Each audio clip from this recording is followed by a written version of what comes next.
Hello everybody, it's Larry, and today we have a video on ethnicity estimates from Ancestry.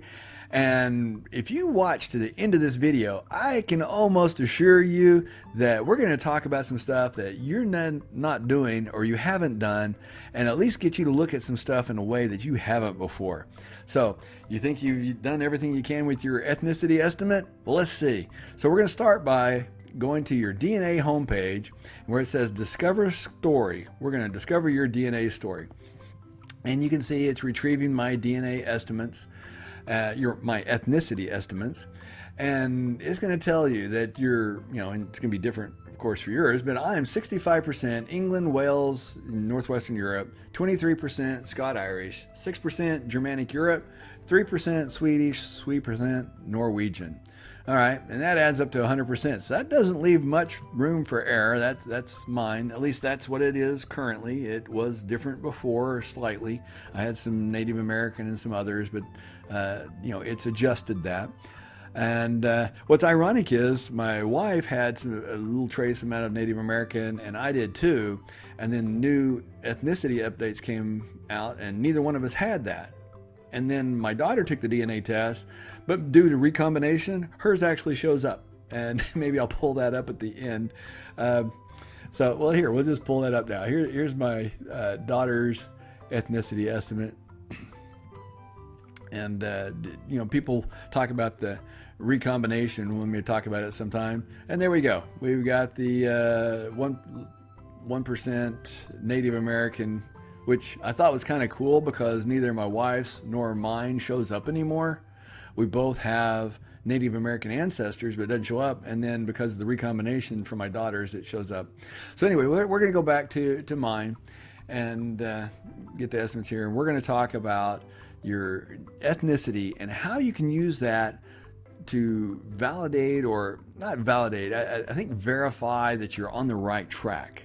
I don't think this is specific enough to say, okay, you got it right, but it is good enough to say, hey, this is, you're probably on the right track. Now, here is 1700. And I'm going to click down here at the bottom left. There's a little legend, and this is important.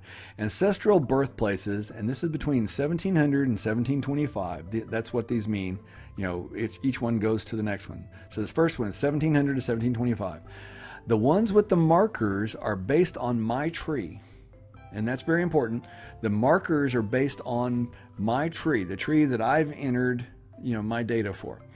And then the shaded areas are the areas it believes based on my DNA.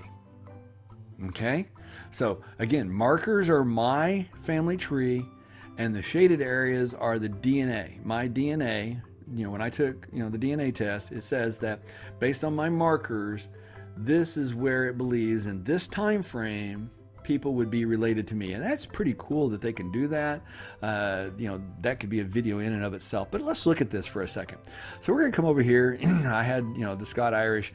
So we're going to zoom in just a little bit here. And we've got one of my markers right here. And this is going to be kind of cool. So we've got James Cowan, 6th great-grandfather from down Northern Ireland. Okay? Now, the marker is based on my tree. So according to my tree, my James Cowan, my 6th great-grandfather, was from down of Northern Ireland, right here. And based on DNA, my DNA, it says that I have an ancestor right here, it estimates right here in Northern Ireland. That's pretty darn close. That's really cool. Now, little side note, I know that if all of you have been dealing with Ancestry and you've watching their videos, my videos, I'm sure you're familiar with one of their great genealogists, Krista Cowan.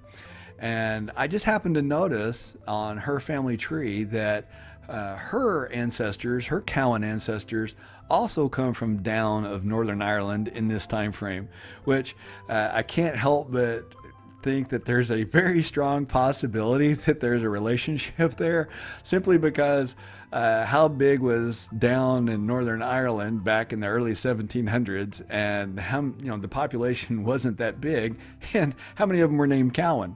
So I don't know this to be a fact. I'm sure that one day I will, or she will, or someone will try and put that together for us. But anyway, I just couldn't help but think that that was a really cool coincidence, especially as good of a speaker and genealogist that she is. So another one, let's look over here.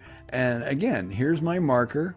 And this one is for Alexander Lawrence, Lorentz, but pronounced Lawrence. I didn't do that. That was imported.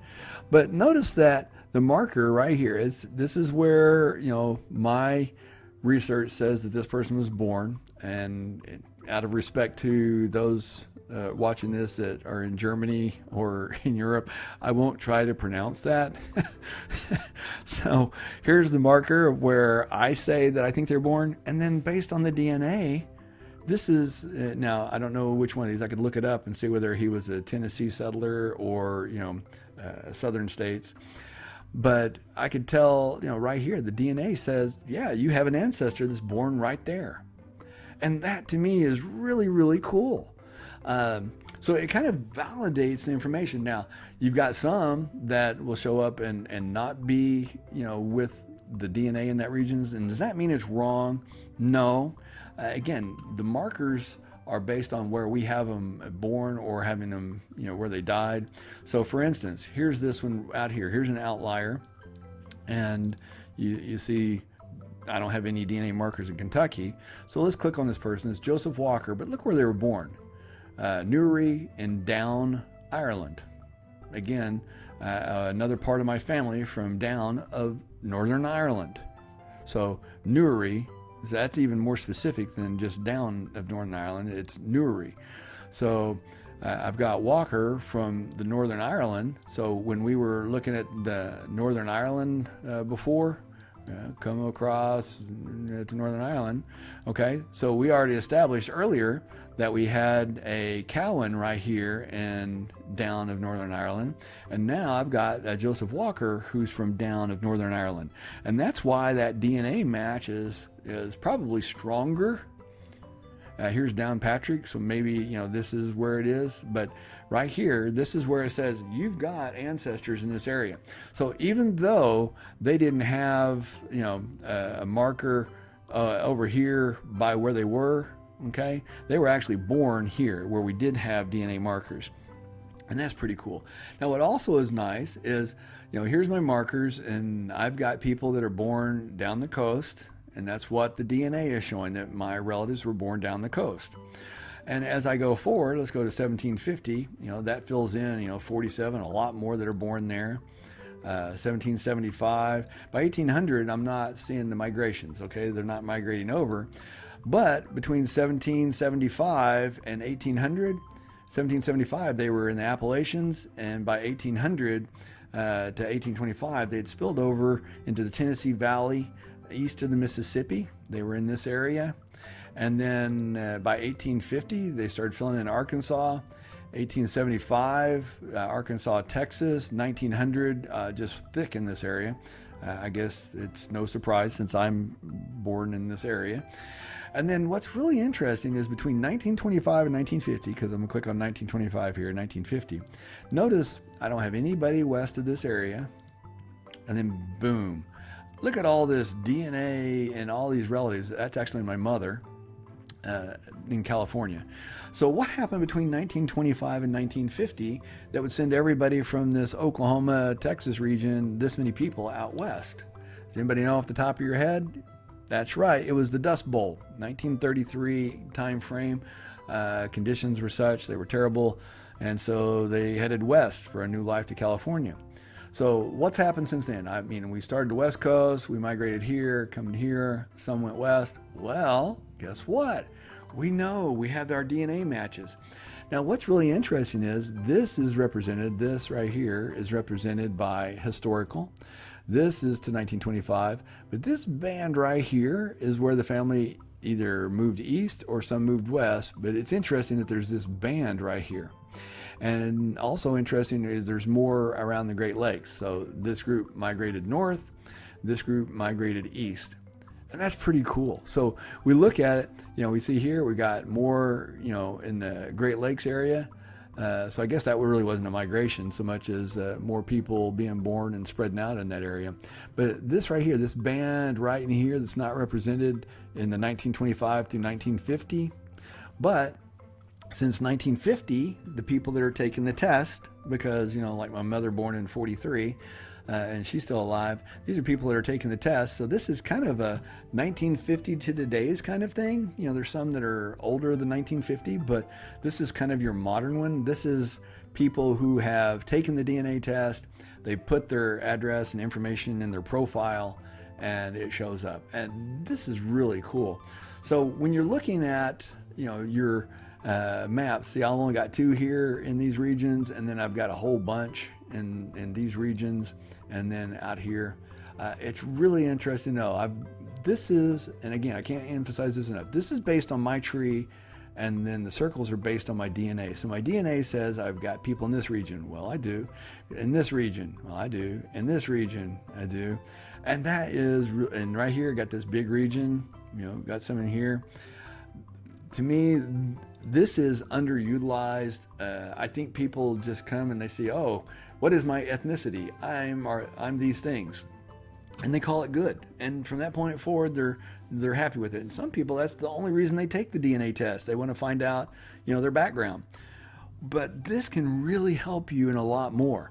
So whether it's from Africa or Eastern Europe or Asia, India, wherever, South America, wherever in the world that, your ancestors are coming from, and wherever you are today, being able to look at, this from a timeline perspective and see exactly where, you are, your ancestors were in any given time, and being able to, like I said, being able to tell that, I had these ancestors, here is, again, James Cowan from 1719 and down. And here is Joseph Walker from 1722 and down.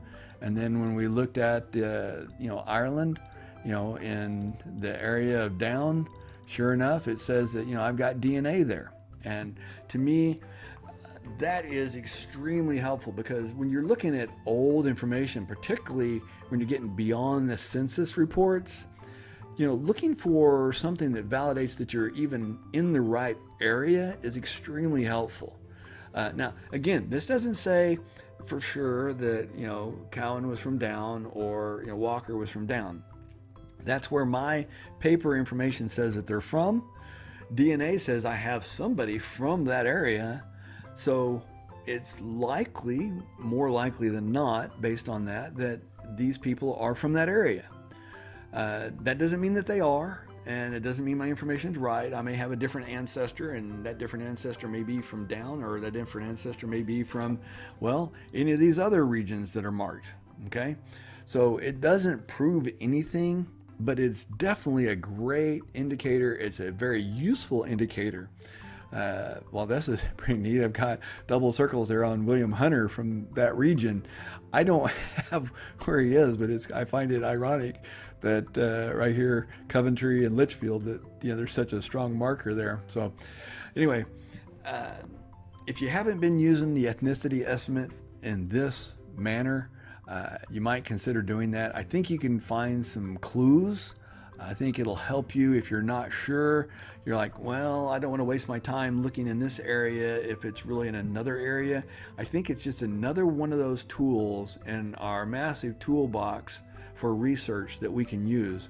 And then again, comparing it to what we have today. And I said in the other video, and I'll say it again here for those that haven't seen the other video, if you're looking for information for somebody in Kentucky, for instance, and let's say you're over looking for something around Union or Boxville, somewhere here, Mark Spain might be the person that I reach out to, and because they're in that area. And particularly if they have the same surname, that would be extremely useful. Like I said, I've found people who their families have lived in the area that I'm interested in for 100 years. It has the same surname, and they found information at the courthouses and in the libraries that have helped me a lot. And again, so this is some of the stuff that you can do with your ethnicity report that you're probably not doing. Hopefully you found this interesting, and even more, I hope you found it useful. But if you found it interesting or useful, give it a thumbs up. Don't forget to subscribe. Click the bell notification if you'd like to be notified when the next one comes out. And as always, I want to thank you all for listening, and you guys have a great day.